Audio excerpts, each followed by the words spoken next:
23 বছর পর অস্ট্রেলিয়া সফর। অচেনা কন্ডিশনে বড় দলের বিপক্ষে বাংলাদেশের দর্শকদের অন্যতম ভরসা ছিলেন লিটন কুমার দাস। তবে 2 টেস্টের 3 ইনিংস মিলিয়েও রানের খাতা খুলতে পারেননি এই উইকেট কিপার ব্যাটার।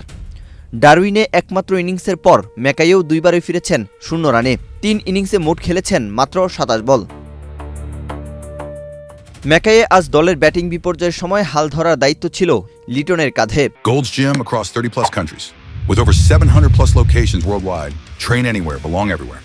কিন্তু মিচেল স্টার্কের ব্যাক অফ লেন্থ ব্যাট চালিয়ে স্লিপে ক্যাচ দেন তিনি। 10 বল খেলে ডাক মেরে ফেরেন প্যাভিলিয়নে। পায়ের চোটের কারণে অস্ট্রেলিয়া সফরের জন্য ঘোষিত বাংলাদেশের প্রথম স্কোয়াডে ছিলেন না লিটন। পরে দ্রুত পুনর্বাসন প্রক্রিয়া শেষ করে নির্বাচকেরা তাকে দলে যোগ করেন।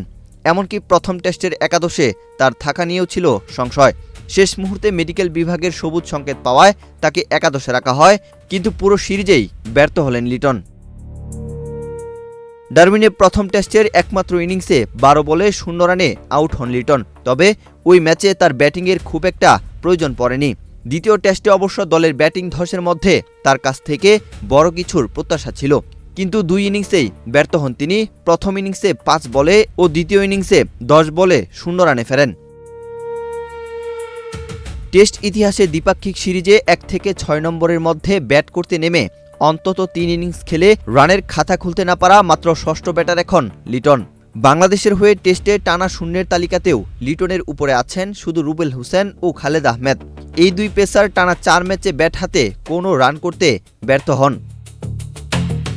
অস্ট্রেলিয়া সফরের আগে দ্রুত পুনর্বাসন শেষ করে দলে ফিরেছিলেন লিটন, কিন্তু প্রত্যাশার সে আস্থার প্রতিদান ব্যাট হাতে দিতে পারেননি তিনি। অস্ট্রেলিয়ার মাটিতে 3 ইনিংস 3-0, লিটনের সফরটা তাই হয়ে থাকলো চরম হতাশার। ওয়াহিদ হোসাইন জিহাদ, বাংলাদেশ প্রতিদিন।